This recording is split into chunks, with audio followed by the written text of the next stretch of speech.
donc je les écris indépendamment l'une de l'autre, je veux dire.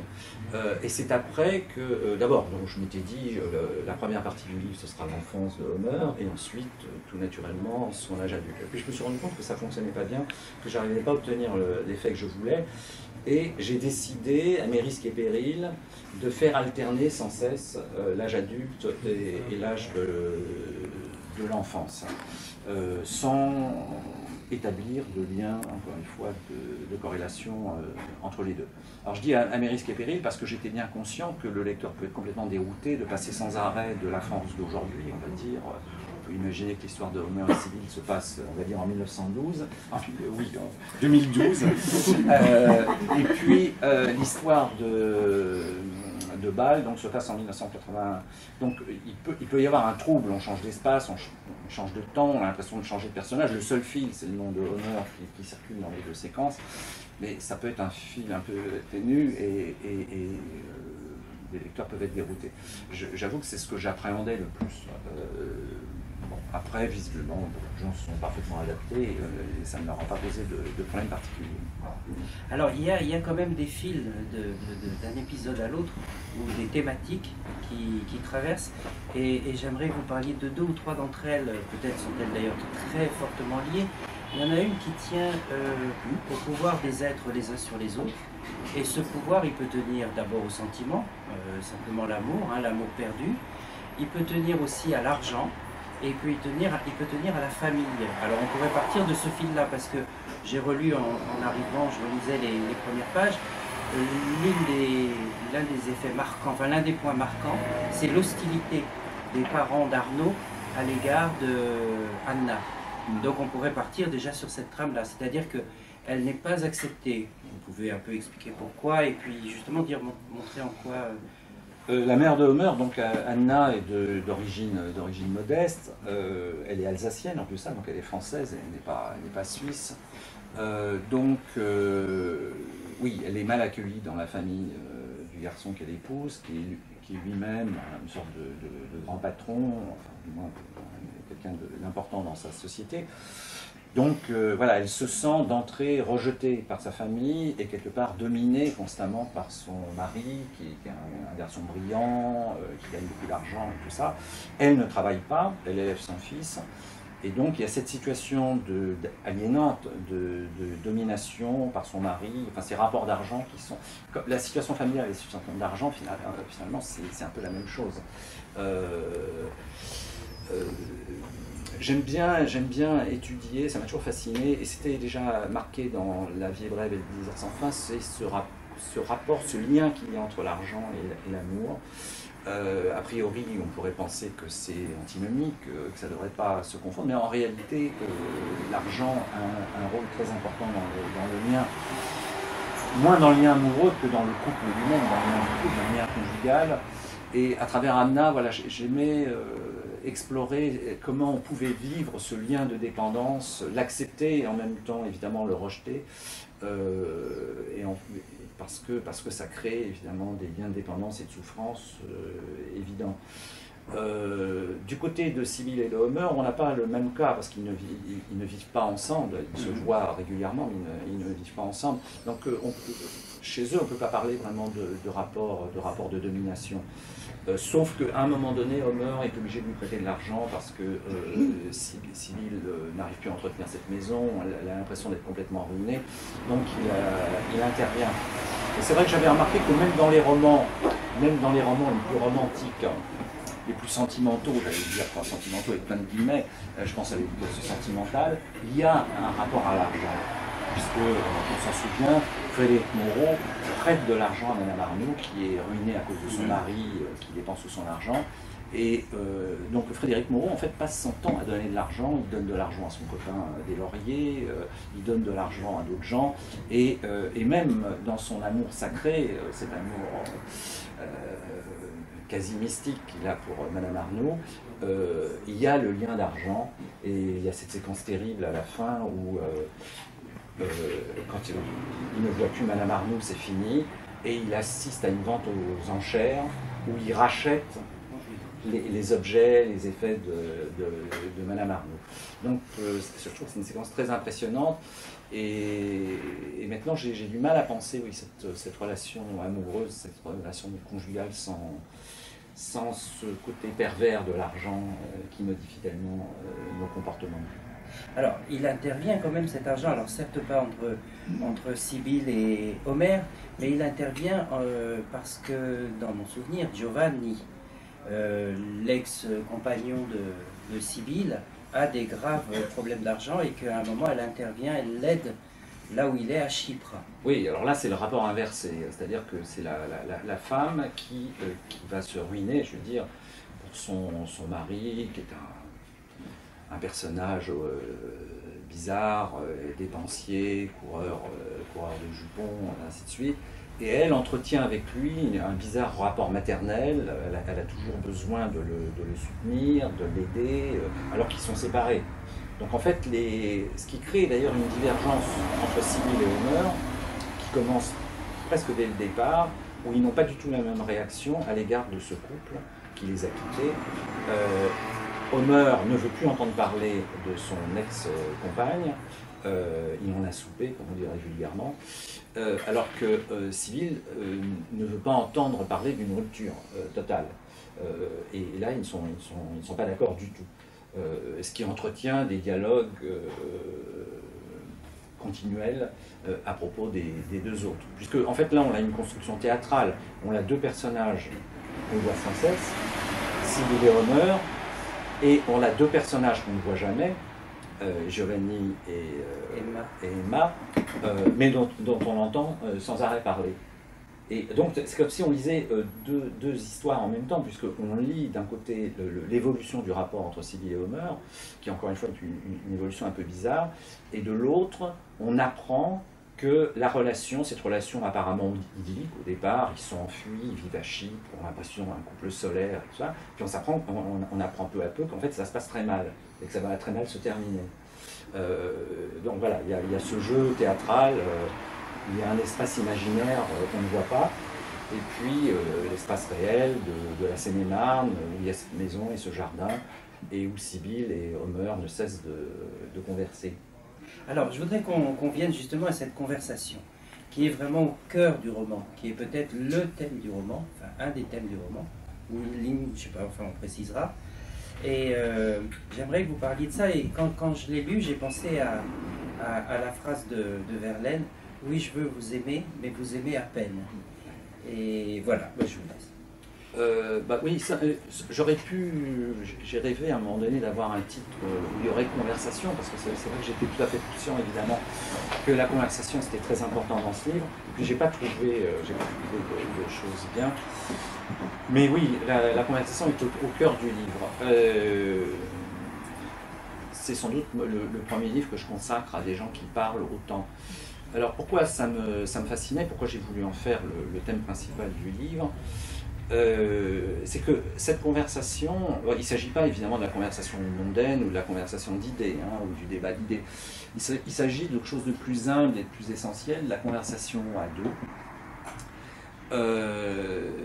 telle qu'elle peut devenir magique. C'est-à-dire, cette conversation à deux, flottante, entrecoupée de silence, où on s'écoute comme ça, on s'entend parler, cette conversation, elle ne se décide pas, c'est ce qui la rend magique. On ne dit pas à quelqu'un, on va avoir une belle conversation. Non, elle s'installe comme un état de paix entre les deux, et à cet instant-là, quelque chose de parfait, comme une espèce d'état de transparence peut s'installer entre eux. C'est rare les états de transparence. Mais dans ces conversations flottantes, encore une fois quasi silencieuses, il y a une espèce de transparence qui passe entre eux, où le temps se dilate. On a l'impression que ça se fait dans un temps dilaté. Et j'essayais de capter finalement quelque chose de notre essence d'être parlant. Nous sommes des êtres parlants, mais c'est si évident qu'on oublie à quel point c'est extraordinaire de converser, de pouvoir converser et de vivre avec l'autre dans l'intimité de la parole. Je me souviens toujours des ces vers de Baudelaire que j'adore, vous le connaissez peut-être. Nous avons dit souvent d'impérissables choses, les soirs illuminés par l'ardeur du charbon. C'est un poème qu'il dédie à Jeanne Duval. Il a quitté Jeanne Duval. Il croit que c'est leur dernière rupture. Et donc, rempli de nostalgie, il écrit ce poème extraordinaire qui s'appelle Le Balcon, pour lui rappeler les moments heureux qu'il passait sur le balcon de leur appartement, où il regardait au soleil couchant Paris. Et j'ai toujours été fasciné par cette expression « nous avons dit souvent d'impérissables choses ». Parce que je me disais, mais c'est quoi ces impérissables choses? C'était pas des idées. Avec Jeanne Duval, il n'avait pas de conversation d'idées. Il parlait de ce qu'il voyait depuis leur balcon, des gens qui passaient, des choses comme ça. En fait, il parlait un peu pour parler, encore une fois, pour s'entendre parler. Et c'est ça la magie de la conversation. C'est le moment où, finalement, à la limite, on écoute parfois, distraitement l'autre, comme si le sens était moins important que le son. Le son de la voix, et d'ailleurs, dans tout le roman, Homer est fasciné par la voix toute voilée de Sibylle. Il y a une érotique de la conversation qui passe constamment par cette fascination de la voix de l'autre. Donc c'est pour ça que je voulais consacrer autant de place à la conversation, parce que je trouve que ça peut être un état parfait. John Cage, le musicien, disait j'aime tellement parler par moments que j'ai envie de chanter. On a l'impression que les personnages vont se mettre à chanter à un moment donné, tant ils sont heureux de parler.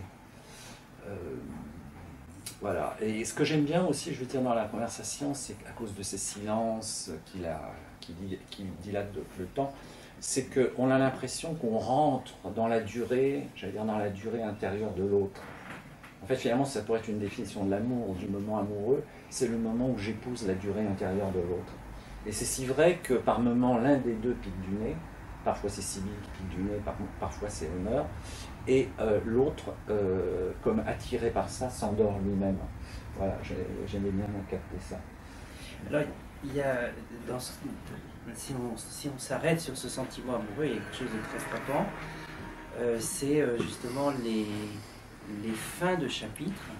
Je crois que je vous avais entendu parler en termes de cinéma, de montage cut, les fins de chapitres, et le fait qu'on est, nous en tant que lecteurs, toujours dans l'attente. Parce que la seule vraie scène d'amour, il y a une ellipse, ça se déroule à Naples. Et c'est très frappant aussi ce passage de chapitre en chapitre avec cette attente du moment amoureux. Il y a des gestes esquissés, il y a un début d'embrassade, il y a quelque chose, mais on s'arrête. Oui, je ne suis pas un romancier sadique qui fait attendre ses lecteurs et qui organise un suspense infernal. J'avais envie simplement de décrire un certain type d'état amoureux où le lecteur attend évidemment qu'il se passe quelque chose de décisif, il attend qu'il passe à l'acte, comme on dit. Et moi, ce que je voulais, c'était montrer que c'était pas, entre eux, c'était peut-être pas ça le plus important, et que la relation amoureuse, elle était constituée d'autre chose. Elle était constituée de toute une série d'événements discrets.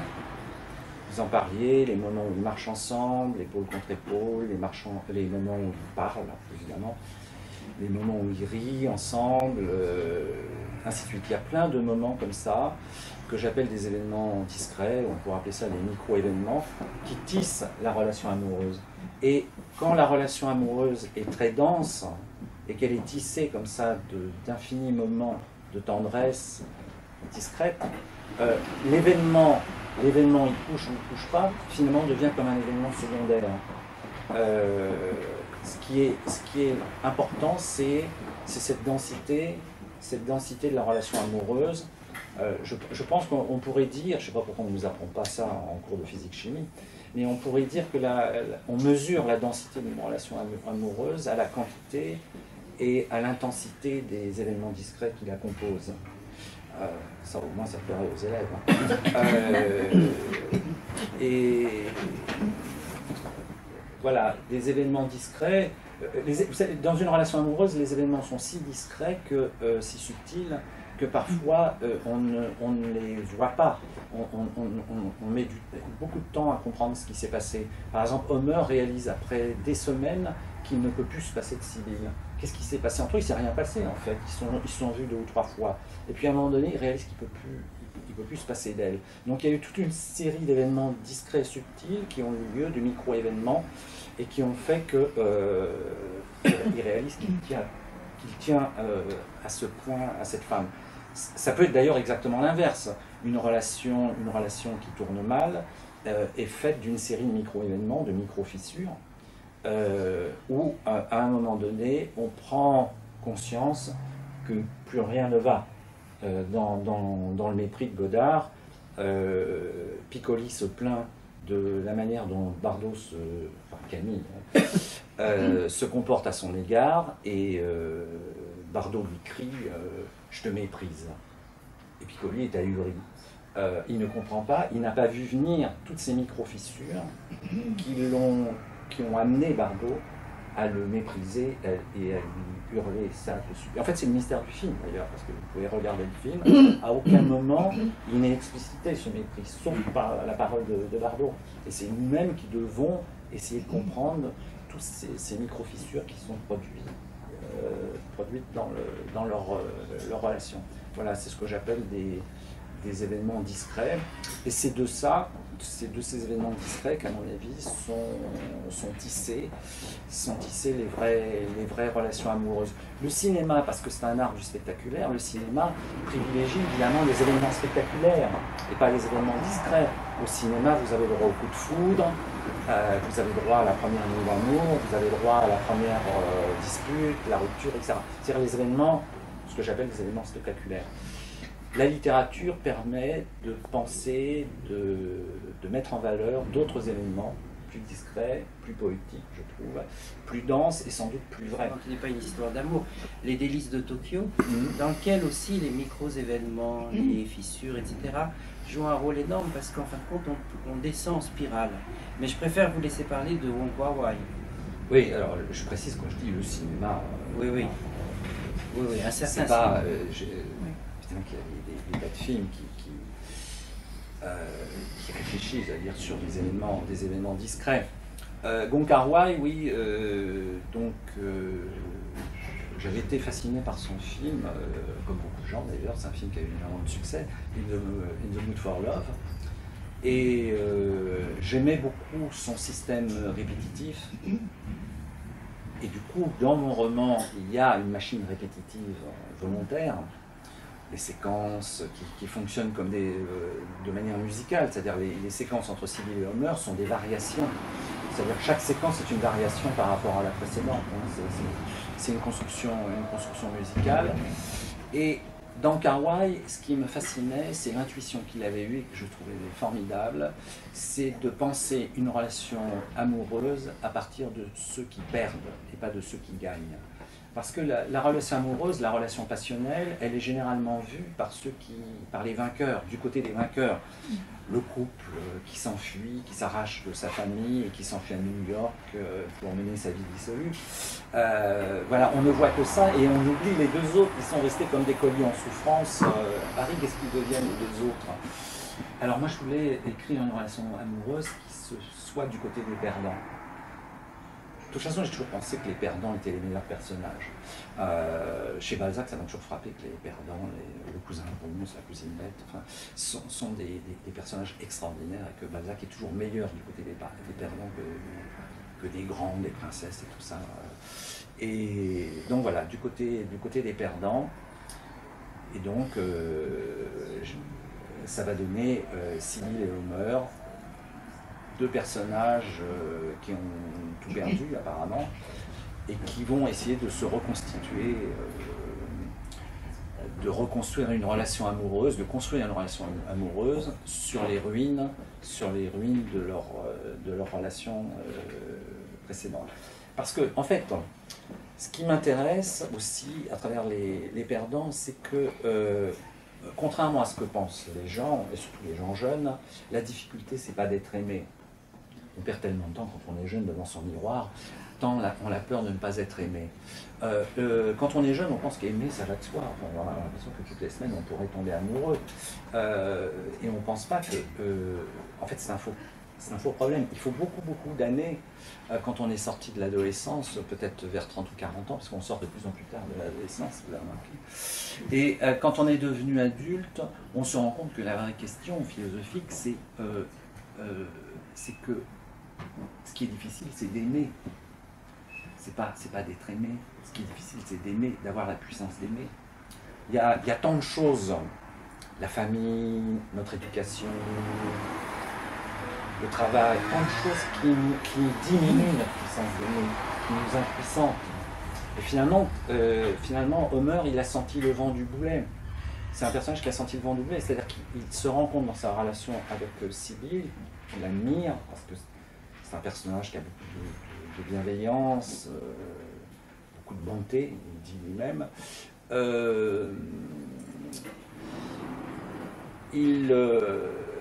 Il se rend compte qu'il est admiratif, il est attiré aussi par elle, érotiquement, ça commence par la voix, mais par son corps, mais en même temps, est-ce qu'il l'aime, est-ce qu'il a envie de vivre avec elle?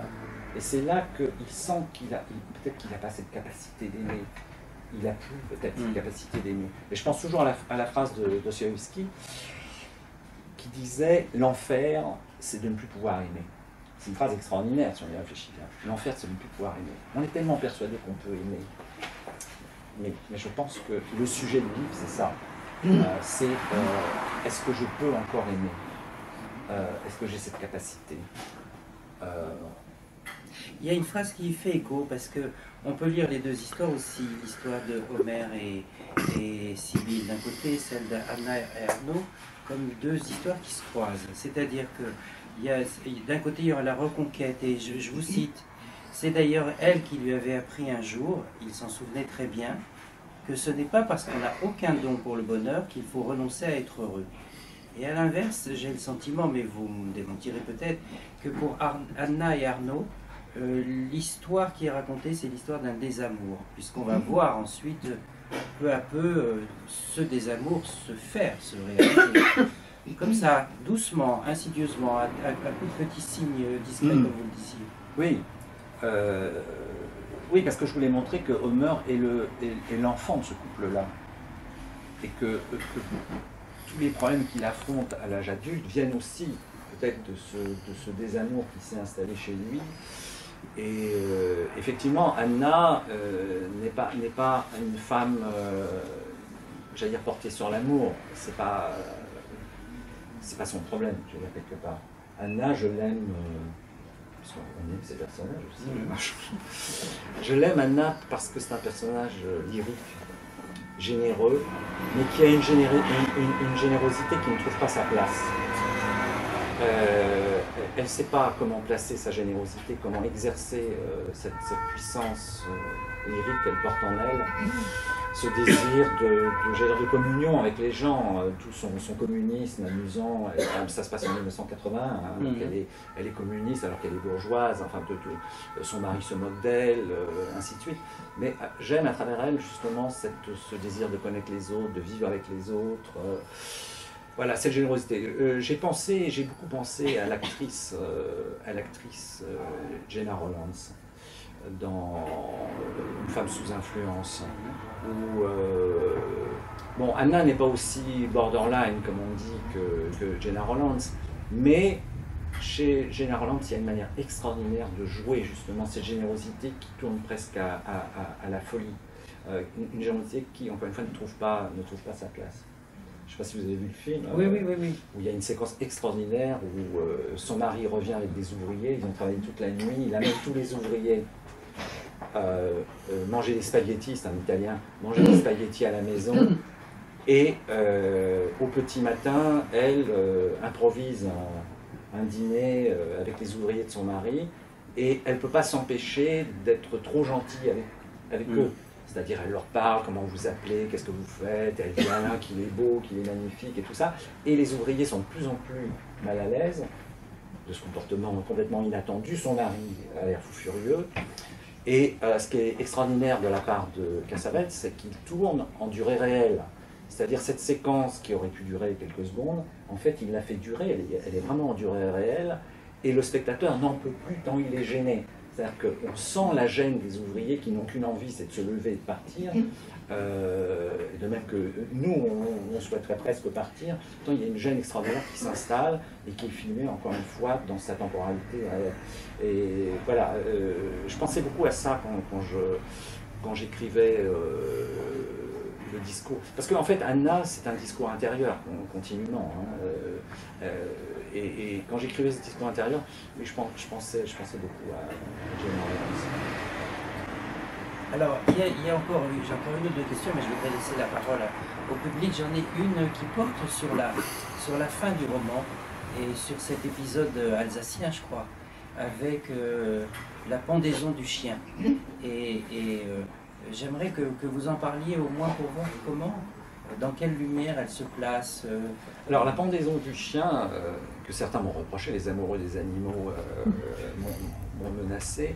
La pendaison du chien, en fait, elle fait écho à la pendaison du bœuf qui est au début du roman. La première fois qu'ils vont au Louvre ensemble, ils regardent le bœuf écorché de Rembrandt.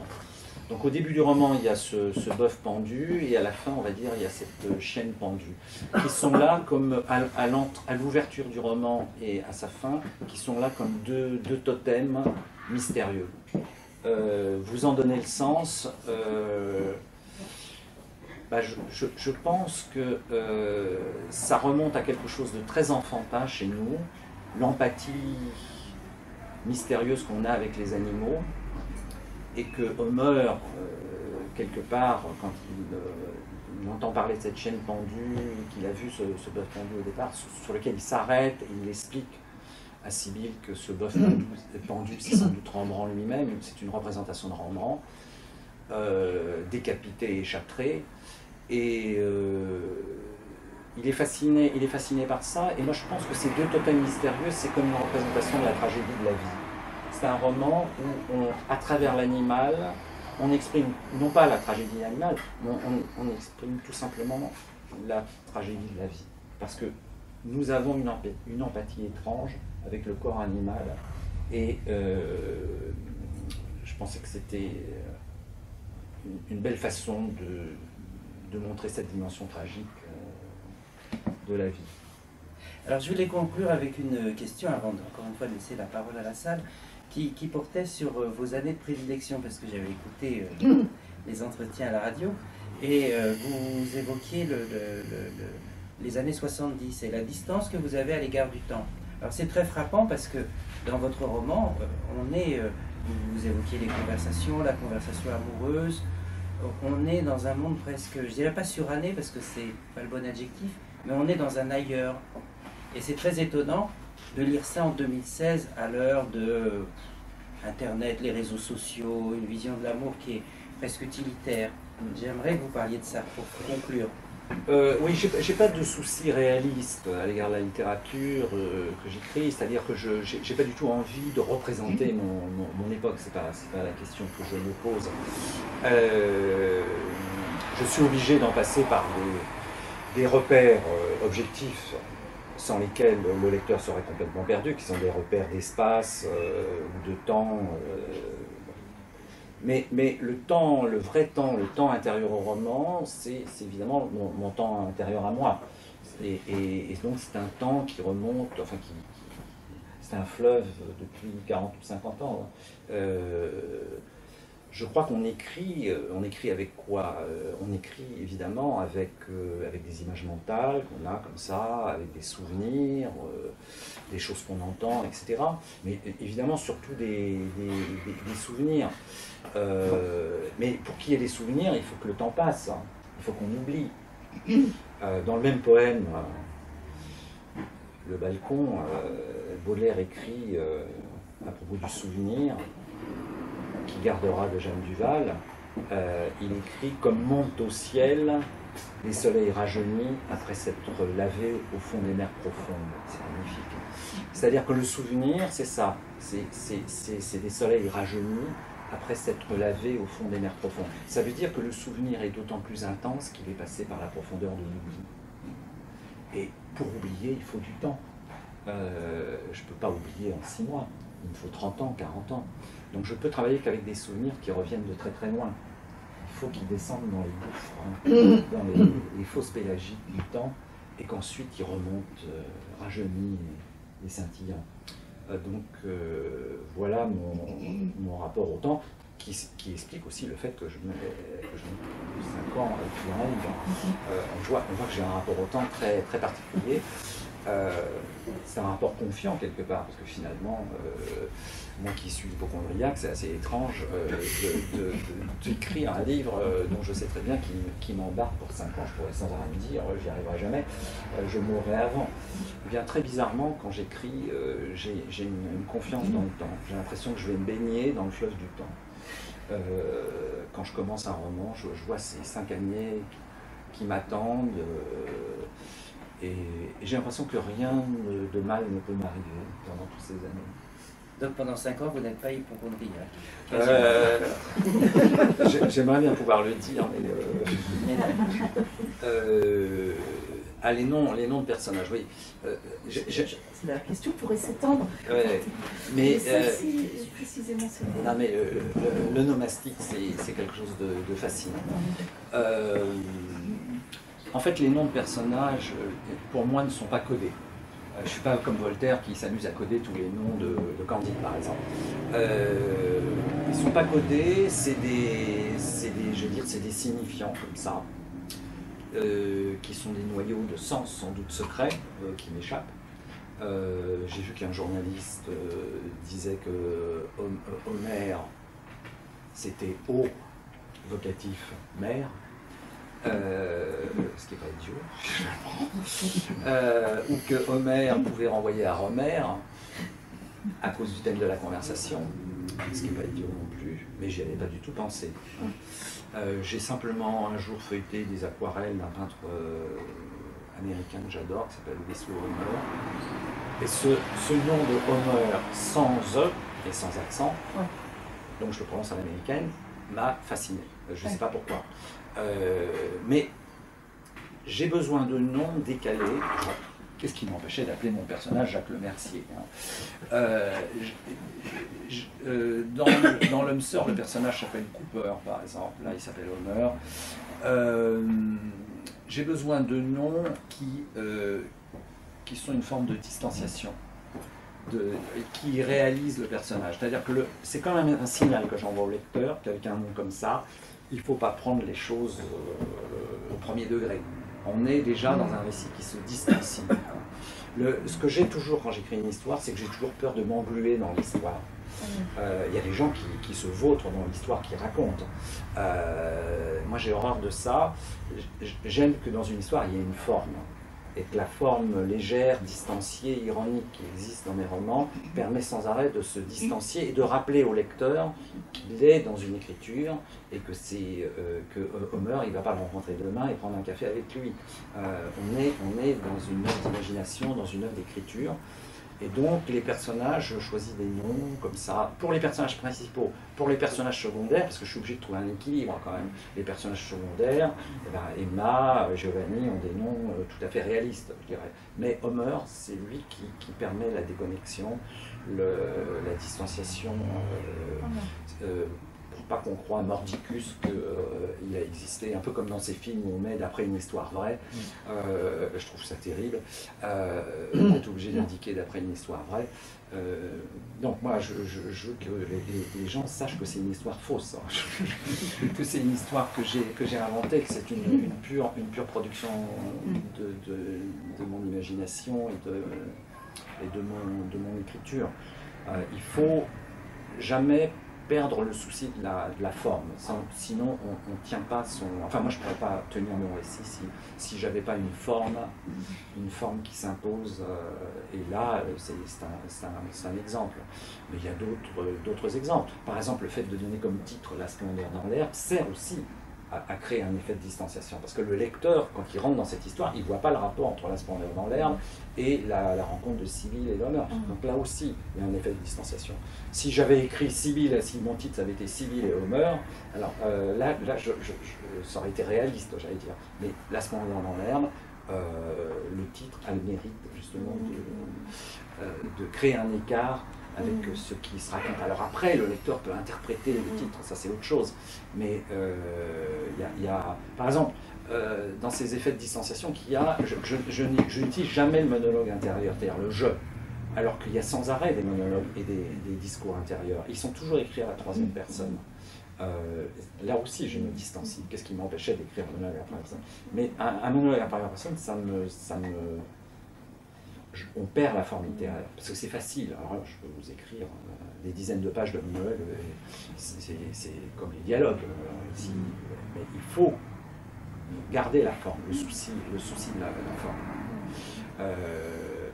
C'est Duras qui disait, avec son goût des formules tranchantes, qui disait les auteurs, il y a deux catégories d'auteurs, il y a ceux qui racontent et il y a ceux qui écrivent. Ah oui, c'est ça la différence. Quelle est la différence entre ceux qui racontent et ceux qui écrivent? C'est la forme. Celui qui raconte parce qu'il a vécu une histoire extraordinaire, et qui peut faire d'ailleurs un beau livre, parce que s'il a vécu une histoire saisissante, on sera saisi. Mais c'est vrai que Duras a raison de dire quelque part qu'il raconte, sauf s'il a lui-même une intuition de la forme, et qu'à ce moment-là, il devient véritablement un écrivain. L'écrivain au sens de Duras, et j'avoue, ce point de vue qui est quand même s'il est brutal, c'est celui qui est obsédé par la forme. Écrire, au départ, c'est avoir le rêve d'une histoire et le rêve d'une forme. Il faut les deux. On ne peut pas se lancer dans un livre pour raconter une histoire. Il faut avoir le rêve d'une forme. Et je pense même que la forme est presque primordiale. Par exemple, j'ai commencé ce livre avec l'idée de la forme répétitive, dont je parlais, espèce de musique répétitive qu'il y aura dans ce livre, et j'avais besoin d'avoir cette forme, comme ça, comme un air de musique que je poursuis, et que je sais très bien, je ne rattraperai jamais. Mais il faut que je sois guidé par cette formule musicale pour pouvoir écrire mon histoire. Sinon je n'y arriverai pas. Il faut les deux.